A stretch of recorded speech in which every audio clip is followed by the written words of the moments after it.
आज का विषय है विदेशों में श्राद्ध परंपरा।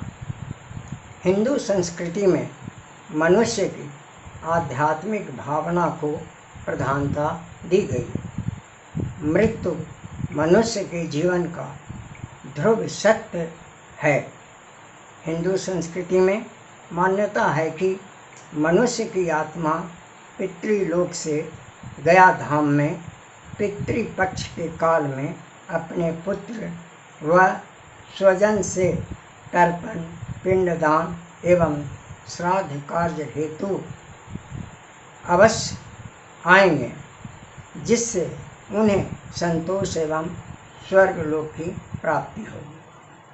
श्राद्ध पक्ष आश्विन कृष्ण प्रतिपदा से अमावस्या तक 15 दिनों का माना जाता है, जो महालय पक्ष या महालय श्राद्ध भी कहलाता है।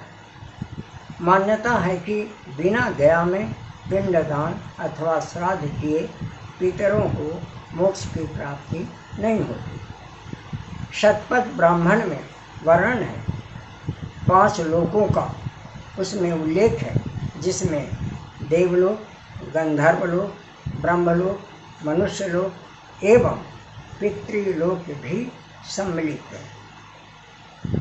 शास्त्रों में कुछ दिव्य पितरों का भी वर्णन मिलता है, जिनमें सोमेप, अरश्मीप, वहिषद, अन्यप, अरश्मीप, उपदुत, आगंतुण, अग्रिखात, श्राद्धमुक्ता और नांदी मुख आदि हैं।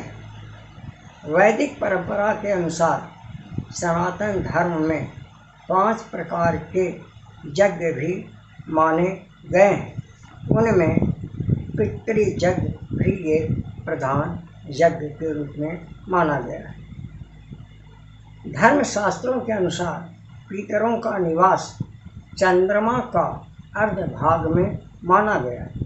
मृत आत्माएं 1 से लेकर 100 वर्षों तक मृत्यु और पुनर्जन्म के बीच यहीं वास करती हैं।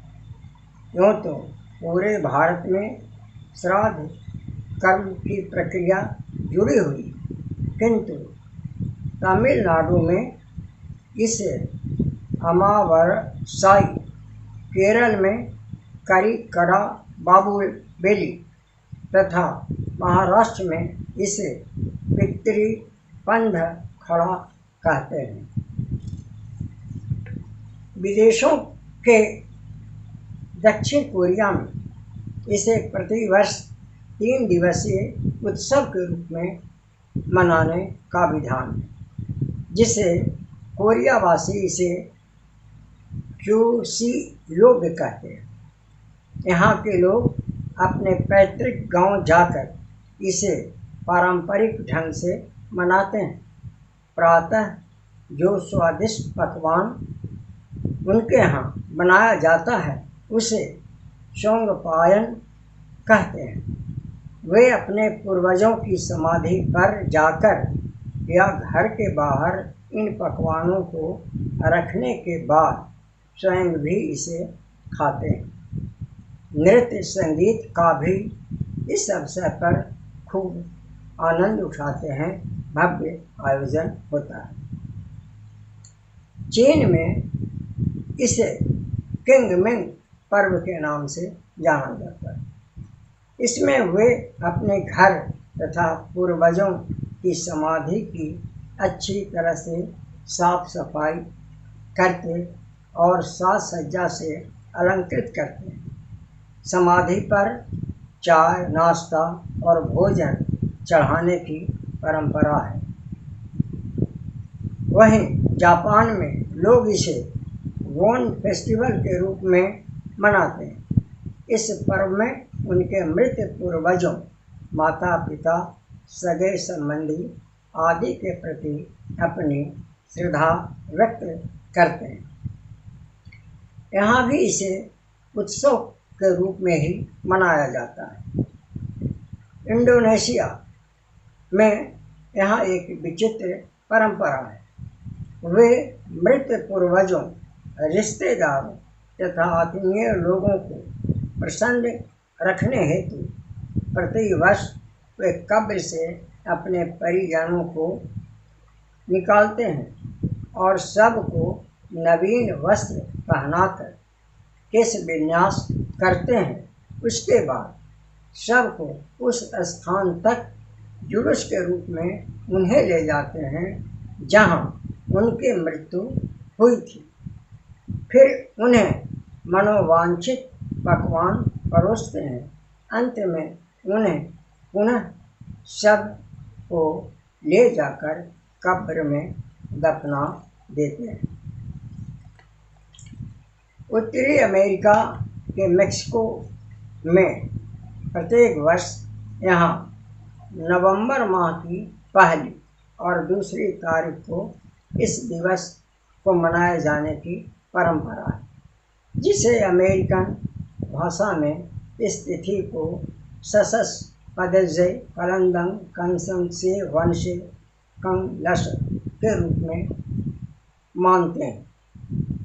यह दिवस अमेरिका के कई देशों जैसे फिलीपींस आदि में मृतकों की याद में मनाए जाने की परंपरा है। इस अवसर पर लोग कई प्रकार के मास्क लगाकर, पहनकर लोक नृत्य आदि का आनंद उठाते हैं। पड़ोसी देश हमारा नेपाल में तो गया यात्रा के नाम से बड़े ही धूमधाम से इसे मनाया जाता है। चूँकि नेपाल एक हिंदू राज्य के रूप में जाना जाता है, इस कारण यहाँ गायों की भी काफ़ी महत्ता है और इसे पूजा जाता है। इस कारण इसे गायों का उत्सव अथवा गाय यात्रा भी कहते हैं।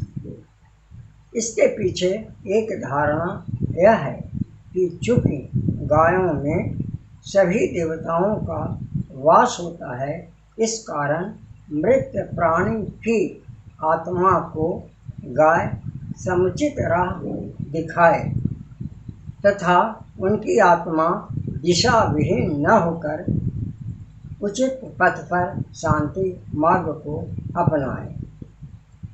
इस प्रकार हम पाते हैं कि मृत प्राणी की मुक्ति के लिए पूरे विश्व में विभिन्न प्रथाओं के बीच मूल रूप से मृत प्राणी के प्रति श्रद्धा भाव रूपी श्रद्धा परंपरा कायम है। बस आज के एपिसोड में इतना ही। आगे की खोजपूर्ण जानकारी प्राप्त करने के लिए आप हमारे YouTube चैनल भारतीय डांगी इतिहास को लाइक करें, सब्सक्राइब करें और शेयर करें। धन्यवाद।